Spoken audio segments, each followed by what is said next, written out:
Good morning. So we managed to get through 1 week on the new schedule. Monday, Wednesday, Friday. I'm very excited I managed to get through a week. Fingers crossed that means I get to go through all the weeks like this.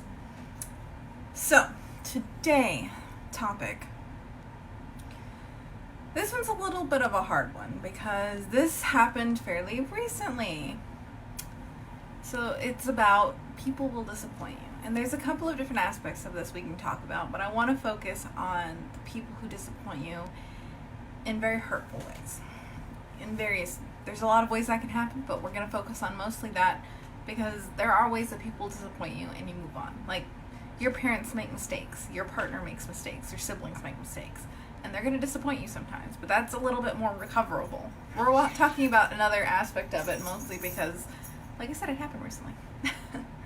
So, I was invited to go out with some friends, and I had a really great time. However, I had somebody who I've known for a while. I'm going to try really hard to make this really anonymous, but you might know who it is. So this person kind of reaches out to me.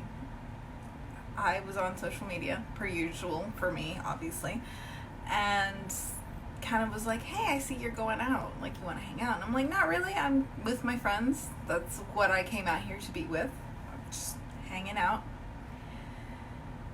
And things got a little weird really quickly. And in that, there was a little bit of flirting going on, a little bit of, and I'm not 100% sure if this is just kind of how I'm reading it. There could have been a misunderstanding, and I'm kind of fingers crossed about that. But I felt really disrespected. And the reason for this is this person knows that I'm married. This person has actually met my husband. Yet, still felt the need to send me these messages. And part of the messages wasn't just what it said. There was like the emojis thing going on, and it got really confusing really fast. Like I said, I might have misunderstood, but I'm going to go with this is kind of the things that can happen. So the reason I feel this way is if you know somebody is married and they're happily married, leave them alone. Even if they're not happily married, why do you want to get in on that? Like, if somebody's single, however they got there, by all means. But I've always been really open with this person and people like this, that if I'm in a relationship, I take that very seriously. And my marriage is something that I take a lot of pride in because it's a lot of work, and I really do want to make it work. And it's doing fine. So when this kind of thing comes up, I feel really upset. Now, this is a little bit different than some of the other topics of I don't really want to know what you think of me, because this is kind of like random strangers. Like, if some guy's hitting on you and doesn't really know, that's one thing because he just came out and thought you were cute. Whether or not that was appropriate is completely yet to be determined. But if somebody you know who knows you personally comes on to you knowing that you're taken, knowing that you're not interested, or that they're taken, that's really frustrating for a lot of different reasons. One of them is if you know this person and you're friends with this person, you can feel lots of different emotions. A lot of them, things like you're rightfully angry because, especially, like, I'm really happy where I'm at, and this is really important to me. So somebody coming in and disrespecting our relationship that way really upsets me. And I try to make it really clear that, like, look, I don't mind hanging out with you, but I would feel more comfortable hanging out with you with my husband there, because he's the person I spend all this time with, and I wouldn't mind if we all went to lunch, and that should be okay until we get comfortable or until something changes. Like, I went out with friends last night that I was pretty comfortable with going without my husband because he had work in the morning and I have a little bit of a later schedule, so it was okay. Not that I slept in that much. I slept in the usual amount. But when somebody you know starts making advances like that, knowing that you're unavailable, it's very easy to take it the wrong way and to get really offended and get really angry. And I'm not saying that's a bad thing, because you should be a little bit defensive of a relationship. That should be important enough to you that you're trying to be proactive on it. But the question always becomes, how do we move forward from that? And I've known this person a while, and I really enjoyed spending time with them, because like I said, I knew them before I knew my husband. But I feel like something's changed, and part of me wants to try to figure it out and like, okay, well, how am I going to make this work? How do I make this friendship appropriate, growing, make sure that there's understood boundaries here and all of that good stuff. But part of me gets really angry because I've known this person a really long time, not just like a couple of years, like probably over 10 years by this point. And it just kind of is a little bit of a shock, because obviously I've never been married before, so it's just kind of been like guys I'm dating, or if I'm single, and so on. But this is a little bit more important to me, and that approach just kind of rubbed me the wrong way. And I still kind of want to see if I can have a conversation, and Marble is distracting me in the back. She's having a lot of fun back there, and I'm not even sure with what. But I still want to see if I can have a conversation with this person, see if we can clarify some things, rectify some things. But part of having that conversation is recognizing there's a chance that they knew what they were doing and didn't care, which is the worst case scenario, because this means that they intentionally disrespected you like that, and that's really hard. And it's happened to me before in the past, and it kind of happens to everybody at some point or another in various ways, but it's never any easier to deal with.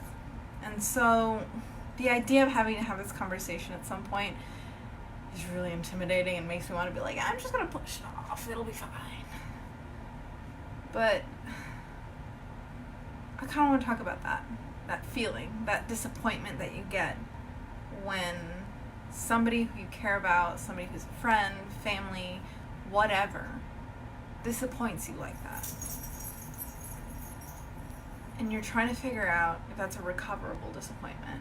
Like, if your parents just can't make it to your rehearsals or recitals or plays or whatever, that's a little disappointing, but it's recoverable, because usually there's a really good excuse, or they're just really busy, and your parents are jerks, I'm sorry, but usually it's not intentional to hurt you.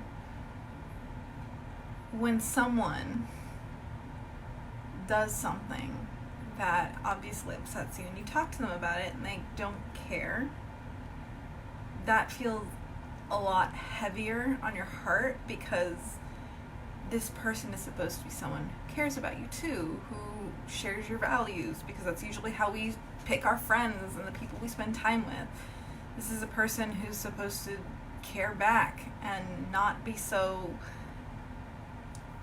I guess, disregarding your feelings on the subject. I had a friend who the other day had a little bit of a spat with some people who she'd been friends with for a while, because this person replied back with a lot of anger and frustration, and she felt really hurt by that because her feelings weren't being into account either. And it's a little disappointing, and you can kind of hear it when she was telling us, kind of hear it in her voice that she was upset about this, because, well, obviously they'd been friends a while, and she cared about her friend's feelings, but it didn't seem like her friend was reciprocating that. And the question always becomes, where do we go from here? And a lot of the times we try to fix it. We try to say, oh, well, maybe they were upset at the time, or maybe they'd been drinking, or maybe they weren't thinking, or they thought it would be funny, or they didn't think it would be received that way. That's one of the really frustrating things about text messages, is that you're not always sure how to receive this. Like, is this a joke? Is this sarcasm? Are they angry? Are they sad? Like, how is this supposed to be received? Because it's text, and you can't always read it out that way unless it's clearly spelled out in a book. I gesture this way because this is where all my bookcases are. So the next step is always to kind of figure out, okay, how is this intended? And it can still be hard to have that conversation because they might have just been clear of mind and intended it the way that you received it, and you have to decide what you want to do about it. And that's the hardest part about being disappointed by people this way, is you have to decide what you're going to do about it. Can you forgive this? Should you forgive this? Can you get over that? Will anybody understand? And that's really hard. I don't want to cut this person out of my life because I care about him. I like spending time with him. We, like I said, have been friends a while. But I also don't want to have that kind of presence in my life that undermines my relationship. Whether or not it was intended that way, that's what happened. And we have to address it and move forward, or decide that that's the end. And that's never easy. That's cutting people out of our life. It sounds like it should be. Just go. That's a bad person. But it's not always black and white. It's not always, well, this person is obviously bad for me, so let's just cut him out of my life. Sometimes it's, maybe we've changed over time and our values don't line up anymore.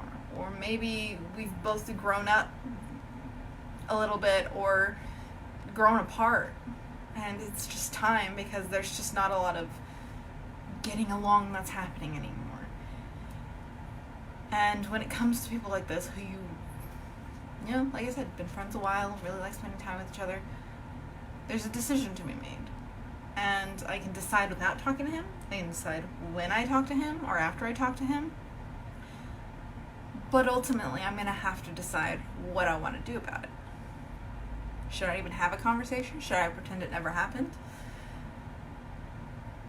And while it's really, really easy to say, you know what? We were all out, it was late, probably none of us were thinking straight, we just move on. But with that same mindset, I could have said things too, but I didn't. I was out late too, but I didn't take that step. I'd had a drink, and I didn't take that step. So you really have to think about how this is going to work out. Where do you go from here? And it's all very frustrating and very difficult and very confusing. And not everybody's going to understand. There might be other people who kind of hear about this and be like, oh, you should have just let it go. Like, it was a joke, or it wasn't meant that way, or hey, he wasn't thinking about it. And that's fine. But that wasn't okay for you.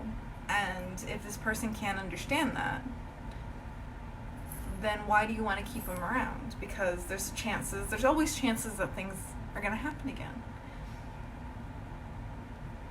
And unless there's a clear understanding that it is not okay, and if it happens again, that's it, and they're okay with that, you need to move on.